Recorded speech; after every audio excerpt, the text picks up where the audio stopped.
जय हिंद। आइए आज की इस वीडियो में हम देखते हैं भारत का भूगोल। इसमें हम देखेंगे भारत की स्थिति और भारत के आकार के बारे में। ठीक है, तो सबसे पहले हम देखते हैं कि भारत का आकार या क्षेत्रफल। तो भारत का जो विश्व में क्षेत्रफल है, भारत का क्षेत्रफल अगर पूरा कहा जाए कितना है, तो भारत का क्षेत्रफल 32,87,263 वर्ग किलोमीटर है। भारत का क्षेत्रफल 32,87,263 वर्ग किलोमीटर है। यह पूरे विश्व के क्षेत्रफल का 2.4% है।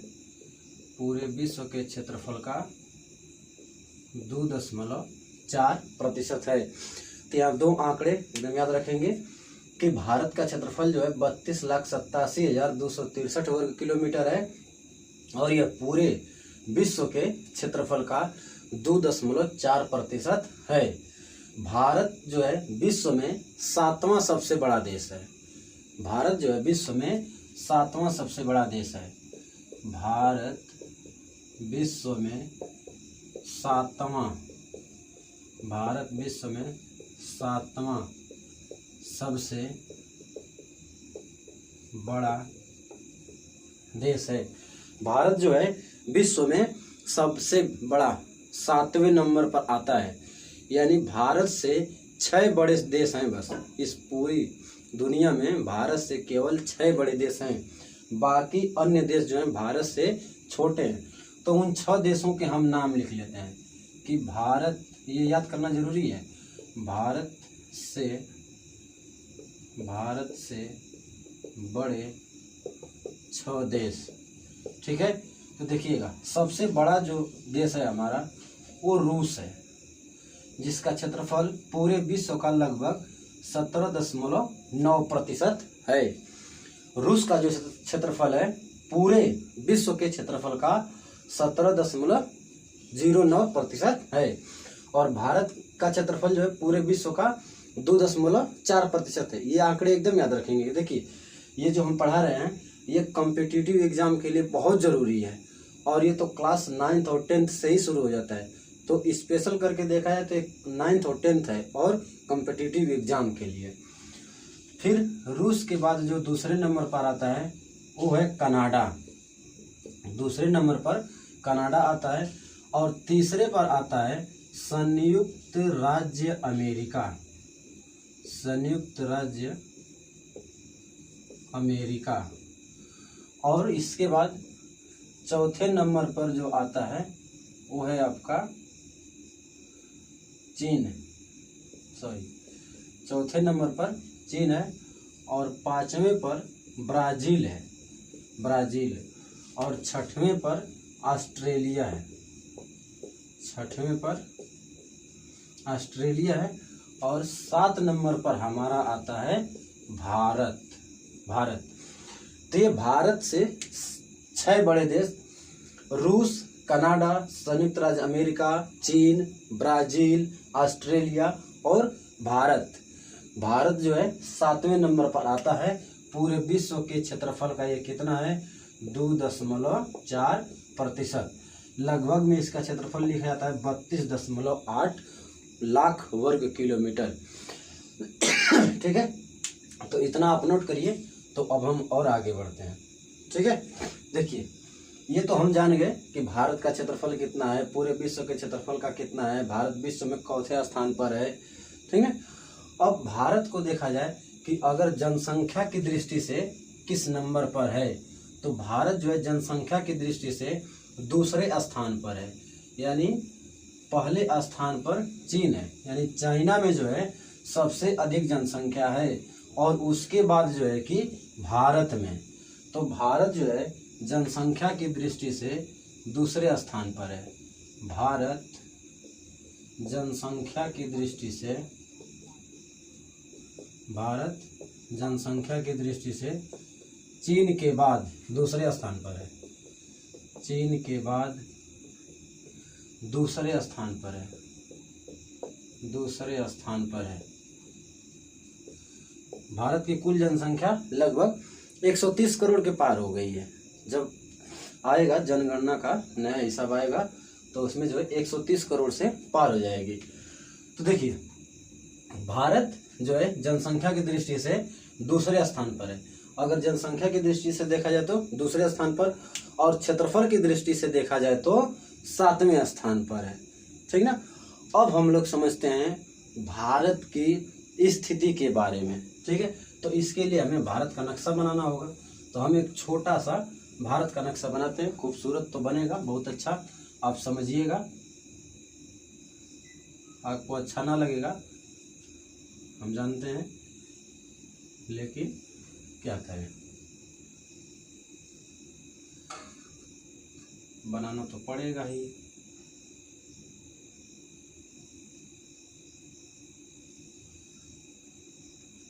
ये ज्यादा हो गया। ठीक है, बस इतना समझिए कि ये हमारा इंडिया है। तो देखिए भारत का अगर हम अक्षांशीय विस्तार देखें, क्या अक्षांशीय विस्तार, तो भारत जो है 8 डिग्री 4 मिनट उत्तर से 37 डिग्री 6 मिनट उत्तरी अक्षांश,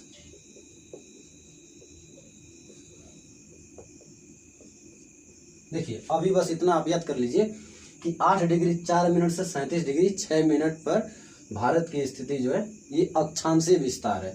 ठीक है, उसके बाद अगर देशांतरी विस्तार देखा जाए तो 69 डिग्री 7 मिनट से 97 डिग्री 25 मिनट देशांतरी विस्तार है, या पूर्वी देशांतर,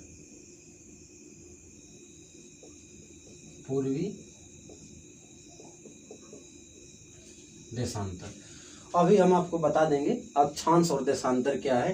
पहले बस इतना याद रखिए कि भारत जो है 8 डिग्री 4 मिनट से 37 डिग्री 6 मिनट उत्तरी अक्षांश तक और 68 डिग्री 4 मिनट पूर्व से 97 डिग्री 25 मिनट पूर्वी देशांतर तक है। ठीक है, अब हम इनको अक्षांश को और देशांतर को थोड़ा सा जान जाते हैं। देखिए जो हमारी पृथ्वी है, ये इसको पृथ्वी समझिए। ठीक है, ये हमारा अर्थ है। तो पृथ्वी पर कुछ काल्पनिक रेखाएं खींची गई हैं, पृथ्वी पर कुछ काल्पनिक रेखाएं खींची गई हैं। इसमें से कुछ रेखाएं जो हैं देखिए इस तरह से जाती हैं।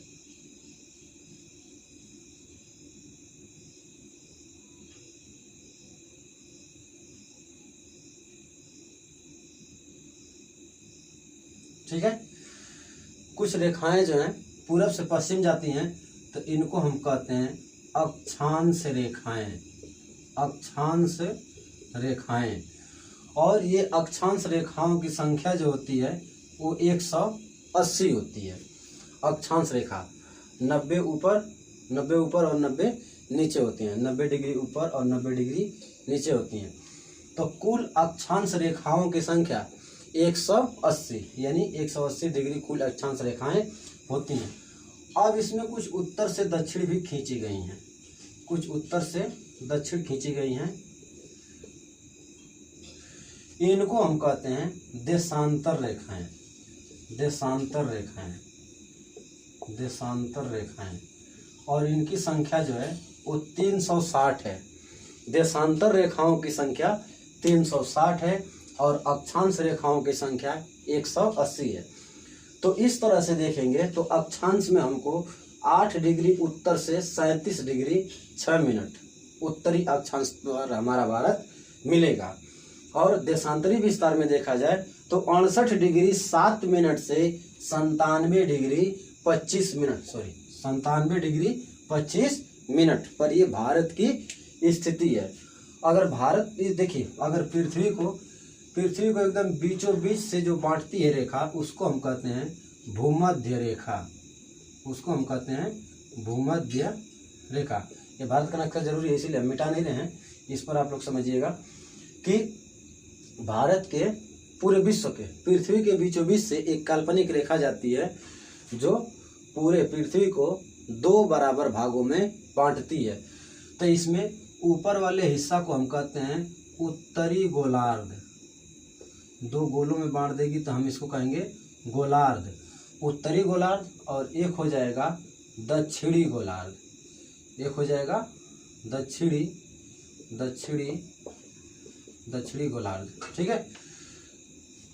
भूमध्य रेखा जो है इसको इक्वेटर कहते हैं, इंग्लिश में हम इसको इक्वेटर कहते हैं, इक्वेटर, या विषुवत रेखा भी कहते हैं, विषुवत रेखा। ठीक है, विषुवत रेखा कहते हैं। तो भूमध्य रेखा या विषुवत रेखा या इक्वेटर, यह रेखा जो जाती है, यह रेखा यह पृथ्वी को 2 भागों में बांट देती है। ऊपर वाला हिस्सा उत्तरी अक्षांश और नीचे वाला हिस्सा ऊपर वाला उत्तरी गोलार्ध और नीचे वाला दक्षिणी गोलार्ध हो जाता है। जैसे कि डायरेक्शन में भी आपको पता होगा कि ऊपर वाला डायरेक्शन उत्तर होता है, नीचे वाला दक्षिण होता है, इधर पूरब होता है और इधर पश्चिम होता है। तो इस कारण जो है ऊपर वाला हिस्सा जो है उत्तरी गोलार्ध और नीचे वाला हिस्सा दक्षिणी गोलार्ध। तो अगर भारत की स्थिति हम गोलार्ध में देखें, भारत की स्थिति गोलार्ध में, मतलब पूरे गोले में अगर भारत को देखा जाए तो भारत जो है ऊपर यानी कि उत्तरी गोलार्ध में आता है। भारत हमारा जो है उत्तरी गोलार्ध में आता है। अब बने रहिए, देखिए बहुत अच्छी अच्छी बातें हमको बताएंगे। भारत जो है कहाँ पर है, इसी में है, भारत जो है उत्तरी गोलार्ध में। लेकिन अगर हम उत्तरी गोलार्ध को भी बांट दें, अगर हम उत्तरी गोलार्ध को भी ऐसे उत्तरी गोलार्ध को भी अगर हम बांट दें तो भारत हमारा जो है उत्तर पूर्वी गोलार्ध में आता है। किसमें आएगा, उत्तर पूर्वी, यानी इधर आएगा। तो उतना ना याद रखने की जरूरत है, बस इतना याद रखना है कि भारत हमारा उत्तरी किसमें आता है, उत्तरी गोलार्ध में। अगर महाद्वीप की बात करेंगे तो किस महाद्वीप में जानते हैं आप, एशिया महाद्वीप में। विश्व का सबसे बड़ा महाद्वीप एशिया महाद्वीप है। एशिया महाद्वीप में हमारा भारत जो है आता है। महाद्वीप में बात करेंगे तो एशिया महाद्वीप में, गोलार्ध में बात करेंगे तो उत्तरी गोलार्ध में। ठीक है। अब हम इसको अगल बगल वाला ये मिटाते हैं। अभी देखिए नक्शा पर और भी कुछ देखिए यहाँ देख लीजिए एक बार और, ये जो पूरब से पश्चिम रेखाएं जाती हैं उनको हम अक्षांश रेखाएं कहते हैं। और ये अक्षांश रेखाएं कितनी होती हैं, 180। और जो उत्तर से दक्षिण जाती हैं इनको हम कहते हैं देशांतर रेखाएं, और ये होती हैं 360। अभी इसको आगे और पढ़ना है। ठीक है, जब भारतीय मानक समय हम पढ़ाएंगे तब वहाँ ध्यान देना है।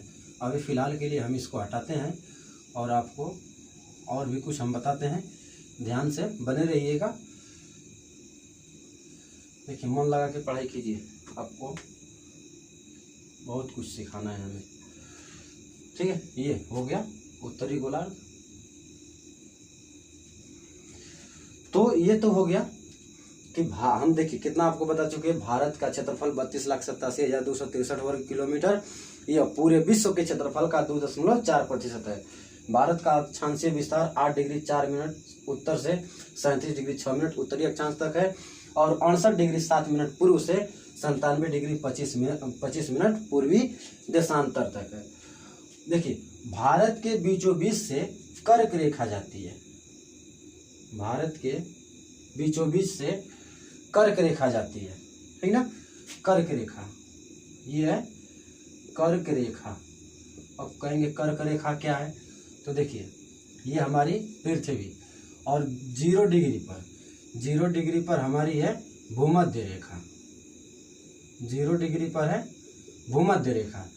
तो इसी तरह से 23.5 डिग्री पर, 23.5 डिग्री नॉर्थ, 23.5 डिग्री नॉर्थ पर एक रेखा जाती है, उसका नाम है कर्क रेखा। 23.5 डिग्री उत्तर में जाती है जो रेखा, उसका नाम है कर्क रेखा। और इसी तरह से 23.5 डिग्री साउथ दक्षिण से जो जाती है उसको हम कहते हैं मकर रेखा, मकर रेखा। ठीक है, देखिए यहाँ छोटे छोटे पॉइंट में हम आपको बहुत सी चीजें बता दे रहे हैं, आप ध्यान से समझिएगा। 23.5 डिग्री उत्तर से जो रेखा जाती है उसका नाम होता है कर्क रेखा, ट्रॉपिक ऑफ कैंसर, इसका इंग्लिश में नाम है ट्रॉपिक ऑफ कैंसर। और 0 डिग्री पर जाती है इक्वेटर भूमध्य रेखा, और 23.5 डिग्री दक्षिण में जाती है मकर रेखा, ट्रॉपिक ऑफ कैप्रिकॉर्न इसका नाम है। तो 23.5 डिग्री पर मकर रेखा और 23.5 डिग्री पर कर्क रेखा। ठीक है, 23.5 डिग्री नॉर्थ पर जाती है कर्क रेखा। पूरा इसका इंग्लिश में नाम है ट्रॉपिक ऑफ कैंसर। ये कैंसर बीमारी नाम है इसका। और 23.5 डिग्री साउथ पर जाती है मकर रेखा ट्रॉपिक ऑफ कैप्रिकॉर्न।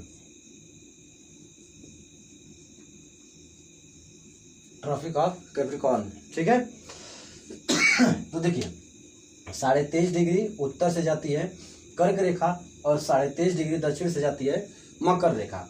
तो मकर रेखा तो हमारे भारत से नहीं होकर के जाती है, लेकिन कर्क रेखा हमारे भारत से होकर के जाती है या बीचों बीच से होकर के जाती है। कर्क रेखा जो है भारत को 2 बराबर भागों में बांट देती है। ऊपर वाला हिस्सा नीचे वाला हिस्सा लगभग बराबर होता है। तो यह भारत के 8 राज्यों से होकर के जाती है। भारत के कितने राज्यों से होकर के जाती है? 8 राज्यों से होकर के जाती है। ठीक है, अब इसको कैसे याद किया जाए, इसको आप नोट कर लीजिए। देखिए आपको हम बताते हैं, अब नक्शा का उतना जरूरत नहीं है। आप बार बार भारत का नक्शा बनाते रहेंगे तो आपसे बनने लगेगा।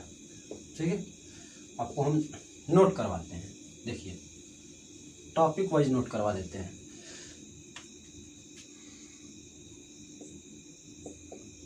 अक्षांशीय विस्तार 8 डिग्री 4 मिनट उत्तर से 37 डिग्री 6 मिनट उत्तरी अक्षांश।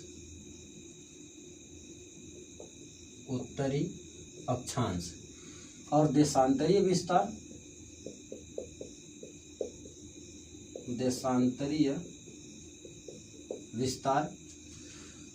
68 डिग्री 7 मिनट पूर्व से 97 डिग्री 25 मिनट पूर्वी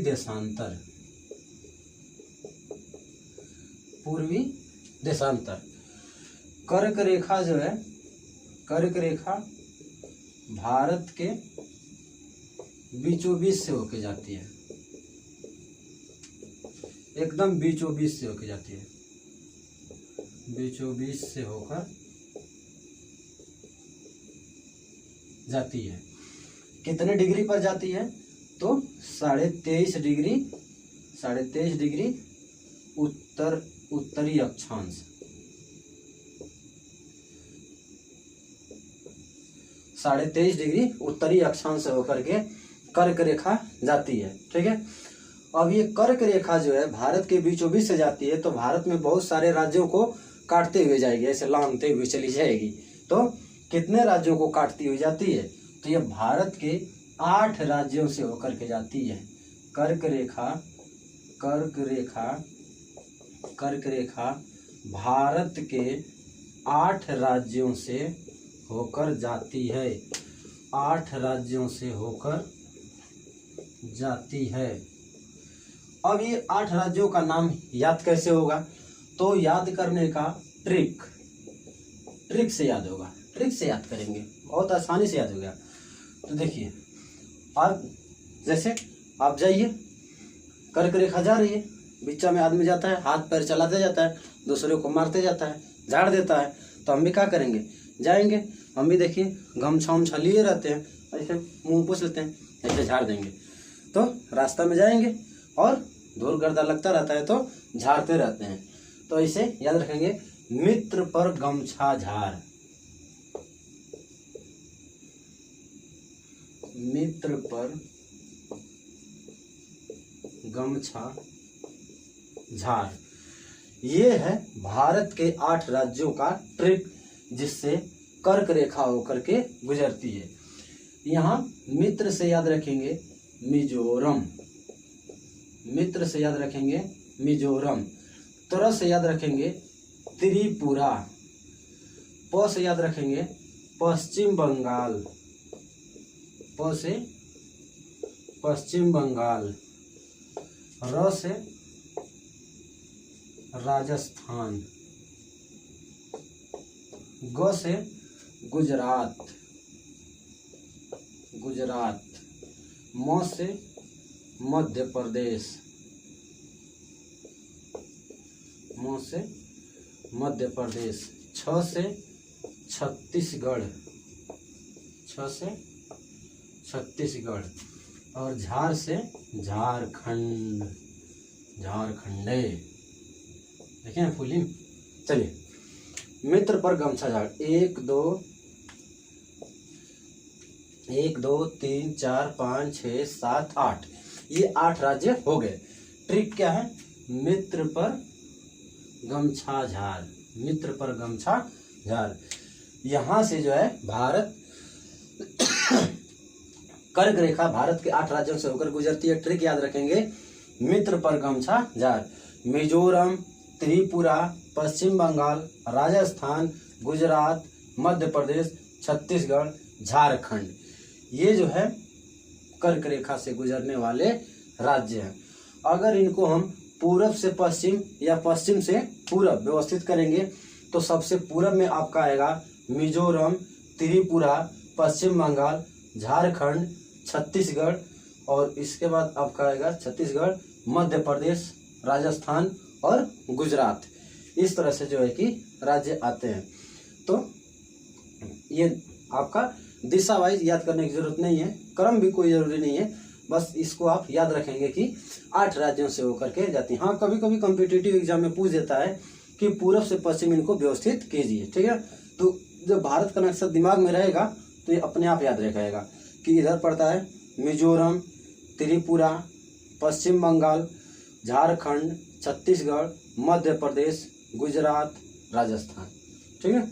इस तरह से जो है कि 8 राज्य आप याद रखेंगे।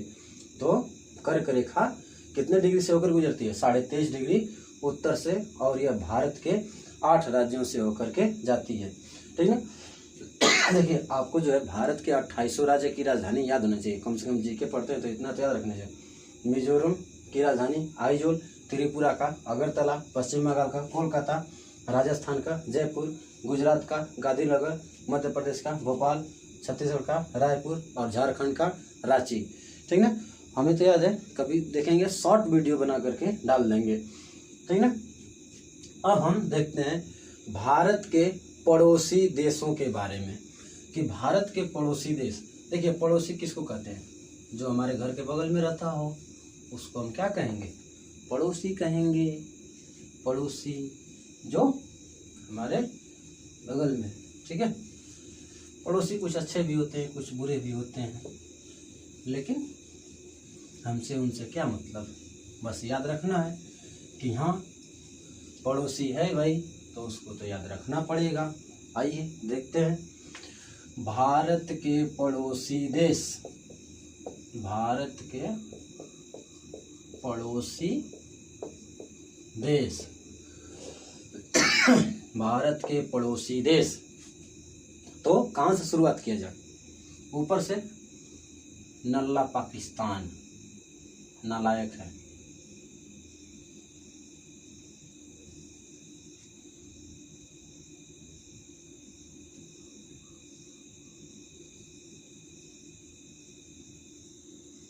ठीक है, समझ जाइएगा। देखिए इधर है पाकिस्तान, इधर पाकिस्तान जो कि बहुत हरामी है, लेकिन याद रखना है क्या करना है, पड़ोसी है भाई पाकिस्तान। और इधर है अफगानिस्तान, इधर क्या है? अफगानिस्तान। ये तो एकदम भिखारी है, समझ जाइए। पाकिस्तान, अफगानिस्तान, इधर है चीन, और यहाँ है नेपाल, यहाँ है भूटान, यहाँ है आपका म्यांमार, और यहाँ है बांग्लादेश। बांग्लादेश, ठीक है। ऊपर वाला पहले याद करिए। देखिए पाकिस्तान, अफगानिस्तान, चीन, नेपाल, भूटान, म्यांमार, बांग्लादेश, ये कितने हो गए? 2 2 4 2 6, और 2 गो नीचे हैं। इधर एक छोटा सा हम लोग बनाते हैं, क्या नाम है इसका? श्रीलंका, श्रीलंका, जिस पर राम जो है रावण के ऊपर विजय प्राप्त किए थे, श्रीलंका। और इधर एक पानी में है, ठीक ना, जो समुद्री सीमा हमारे साथ बनाता है, मालदीव है। क्या है? मालदीव। तो ये 8 जो है भारत के पड़ोसी देश हैं, मालदीव, श्रीलंका, पाकिस्तान, अफगानिस्तान, चीन, नेपाल, भूटान, म्यांमार, बांग्लादेश। 2 3 2 5 2 7 2 9, सॉरी 9 हैं, 9। हमें संख्या से क्या मतलब, नाम याद रखिए ना, कोई पूछे तुरंत बताइए। मालदीव, श्रीलंका, पाकिस्तान, अफगानिस्तान, चीन, नेपाल, भूटान, म्यांमार, बांग्लादेश। याद हो गया? ठीक है, आंख बंद करके बोलिए, पाकिस्तान, अफगानिस्तान, चीन, नेपाल, भूटान, म्यांमार, बांग्लादेश, श्रीलंका, मालदीव। 2 गो नीचे हैं, 2 गो नीचे हैं सर।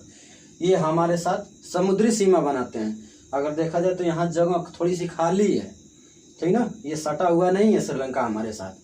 तो ये हमारे साथ समुद्री सीमा बनाते हैं। समुद्र में भी कुछ दूरी तक हमारा हक होता है, पूरा समुद्र नहीं किसी का होता है, लेकिन कुछ दूरी तक हक होता है, ठीक ना। तो स्थलीय सीमा देखा जाए, भारत जो है स्थलीय सीमा किन देशों के साथ बनाता है? तो स्थलीय सीमा ये जितने देश हैं सब, इनके साथ स्थलीय सीमा बनाता है। पाकिस्तान, अफगानिस्तान, चीन, नेपाल, भूटान, म्यांमार और बांग्लादेश, इन देशों के साथ भारत जो है स्थलीय सीमा बनाता है। और मालदीव और श्रीलंका के साथ समुद्री सीमा बनाता है, समुद्री सीमा साझा करता है, ठीक है। अब यही एक चीज और याद कर लेते हैं। देखिए, भारत की जो उत्तर से दक्षिण लंबाई है, भारत की उत्तर से जो दक्षिण लंबाई है, अगर इसको देखा जाए और पूरब से पश्चिम की लंबाई को देखा जाए, तो उत्तर से दक्षिण लंबाई ज्यादा पड़ेगा। तो उत्तर से दक्षिण जो लंबाई है वह है 3214 किलोमीटर। कितना है? 3214 किलोमीटर। और पूरब से पश्चिम वाली लंबाई देखा जाए तो 2933 किलोमीटर। आप कहेंगे सर जी कितना आंकड़ा दे रहे हैं, कैसे याद होगा? याद हो जाएगा, हम याद करवाएंगे। देखिए कैसे याद किया जाएगा। उत्तर से दक्षिण, उत्तर से दक्षिण, उत्तर से दक्षिण कितना है? उत्तर से दक्षिण, उत्तर से दक्षिण 3214, 3214, 3214, उत्तर से दक्षिण 3214, उत्तर से दक्षिण 3214 किलोमीटर। पूरब से पश्चिम 2933, पूरब से पश्चिम 2933, पूरब से पश्चिम 2933। ऐसे याद रखिए, रट रट के याद करिए ना। याद करना बहुत पहाड़ चीज थोड़े, हम याद किए हैं ना, याद हो जाएगा, सबको याद हो जाएगा। 2933 किलोमीटर।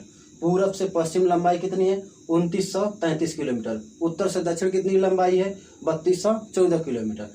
अब देखिए, अब हमें स्थलीय सीमा की लंबाई बताना है कि स्थलीय सीमा की लंबाई कितनी है और ये समुद्र तट रेखा की लंबाई कितनी है। तो इससे पहले थोड़ा सा हमें और भी जानना होगा।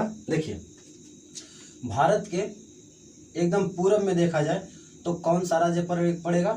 अरुणाचल प्रदेश, अरुणाचल प्रदेश। और इधर देखा जाए तो गुजरात, गुजरात। इधर जम्मू कश्मीर और इधर तमिलनाडु। तमिलनाडु का एकदम नीचे वाला हिस्सा क्या है? कन्याकुमारी है। क्या है? कन्याकुमारी। इतना नोट करिए, नहीं तो अभी ज्यादा हो जाएगा।